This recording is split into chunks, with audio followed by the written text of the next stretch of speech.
Teddy Fay just wanted to sleep. He'd never had trouble sleeping, even in war zones and on the trail of high-profile targets. But a series of Hollywood scouting meetings across 3 continents in 7 days in his identity as movie producer Billy Barnett had done him in. He was in the first-class lounge at the Hong Kong airport, waiting for the final leg of his flight back to Los Angeles, when he felt someone approaching. He ignored his instincts and closed his eyes tighter. When the sensation of being watched wouldn't go away, he opened his eyes just in time to see a face leaning in toward him. In one motion, Teddy rolled off the leather couch he'd been curled up on and shot his right elbow out toward the face in front of him. When he hit the ground, he was fully awake and expected that to be the end of it, but the person was still there. It was an Asian woman with hard, beautiful features and a lithe frame. She took a step toward him and stretched out her hand. He swatted at her hand as he stood up, but instead of pulling away, she engaged with his hand and tugged his arm.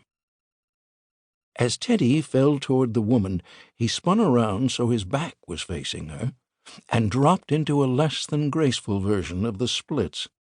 He snapped his right leg back at the woman and swept her legs out from underneath her. Again, he expected that to be the end of it. If this woman was a thief looking for a quick score from a sleeping tourist, Teddy had made it very clear he was not an easy target. Since it was the middle of the night, there were only a few other people around, and all were absorbed in their own business. Maybe she would go away and pick a new victim. Or maybe she wasn't trying to rob him.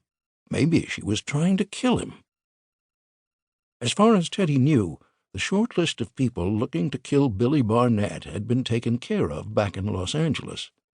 Was she there for Teddy? The list of people wanting to kill Teddy was more robust, but he wasn't traveling under that name, and he'd taken great care to keep Teddy in the shadows as much as possible. He never carried a gun when he was traveling on Centurion Studios business, and that had rarely been a problem. Now he was looking around the minimal furnishings of the lounge area to see if there was anything he could use as a weapon, but his thought process kept being interrupted by the woman repeatedly coming at him. Teddy rolled around the floor away from her approaches, quickly processing his surroundings. Before he'd settled on a course of action, he saw security approaching, and for once he was happy to see armed guards in uniform.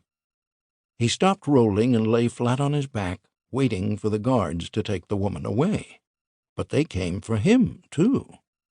He saw the tasers just before he felt them, and then he was finally asleep.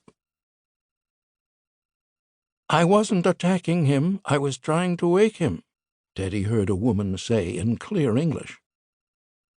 He opened his eyes and saw he was in a brightly lit small office that looked like a bathroom with all the fixtures removed. An enormous man in a pristine white security uniform with thick black hair and a thin, drooping mustache sat behind a desk with a gold nameplate that read Sergeant Lamb. The woman who had been attacking him was standing in front of Sergeant Lamb, waving her arms dramatically. "Your hand-to-hand combat is as good as mine," Teddy said, without thinking. "You're a movie producer and I'm a secretary," the woman said, spinning toward Teddy, giving him a meaningful look. "I wouldn't say either of us should be good at hand-to-hand combat." This woman clearly knew more about Teddy than he was comfortable with. Sergeant Lamb sighed and gripped the sides of his desk tightly. Teddy watched the man's knuckles drain of color. When Sergeant Lamb finally spoke, his words were precise. "Fighting in the lounges is forbidden," Lamb said. Teddy cringed at the word forbidden. It sounded so dramatic and ridiculous. He just wanted to get back to L.A. and to the 2 lives he led that nowadays rarely involved hand-to-hand combat that wasn't staged. "I'm sorry, sir, I haven't been sleeping well and my emotions got the better of me," Teddy said. Sergeant Lamb groaned, but didn't say anything. I'm a movie producer," Teddy continued, "and I've been working on an action movie that has a lot of—" "I don't care. Leave now. No more fighting." Teddy didn't need to be told twice to leave, and was out of the office and almost back to the lounge before he heard the woman yelling his name. "Leave me alone," Teddy said. "Peter Barrington sent me. He needs your help."